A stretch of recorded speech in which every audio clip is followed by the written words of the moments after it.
तर काय हालचाल यवतमाळची पोट्टी, मी तुमचा लहान भाऊ प्रेम या बागडे. आपण आलो आत्ता जस्ट जॉबवरून घरी. आज सॅटर्डे असल्यामुळे खूप अंगभर काम होतं, त्यामुळे मी फ्रेश होऊन 5 मिनिटात आलो.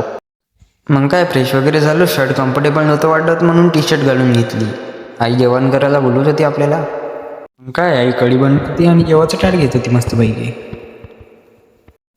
तर बघू शकतो भावांनो, अशा प्रकारे माझ्या आईने ताट घेऊन घेतला मस्त जेवायचं बनवून. कढी, खिचडी, डाळ भाजी. मग काय आई फोडत होती विलचा पुडा. मग काय जेवण वगैरे करून घेतलं आणि जाऊ म्हटलं आता कुठतरी फिरायला बाहेर. आपल्याला नुसतं पाहिजे फिरायला म्हणजे फिरायला. मग काय विचार न करता निघालो डायरेक्ट घराच्या बाहेर. आजीने म्हटलं येतो, म्हटलं 5 मिनिटात आजी देते म्हणजे शिवा. मग काय आपली टुकटुक वाजणारी गाडी आपण आजच उतरवली होती मस्त. मग काय टुकटुक वाजणारी गाडी काढली आणि जाऊ म्हटलं आता कुठतरी फिरायला. पण कुठं जाऊ याचा विचार नव्हतो केला मी.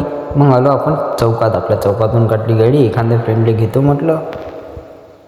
आलो मग आपण दातेकॉल चौकात फ्रेंडला घेऊन दातेकॉल चौकातून चाललो होतो आपण कळम चौकाकडे. काय आपण आलो डायरेक्ट कळम चौकात. बाकी तुम्ही काही क्लिप्स एन्जॉय करा.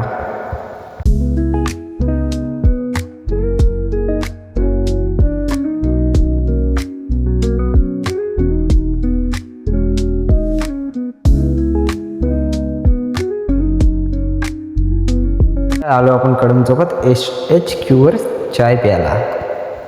काय आपली टुकटुक करणारी गाडी एका सीटने लावून दिली आणि आलो चाय प्यायला मस्तपैकी. दादाला सांगून दिले 2 चाय आपल्या फ्रेंडसाठी आणि मग आपल्यासाठी. भावांनो चाय वगैरे पिऊन घेतला, आलो डायरेक्ट घरी. थोडं फिरलं, त्या क्लिप्स काही काढल्या नाही. भेटू म्हटलं पुढच्या व्हिडिओमध्ये.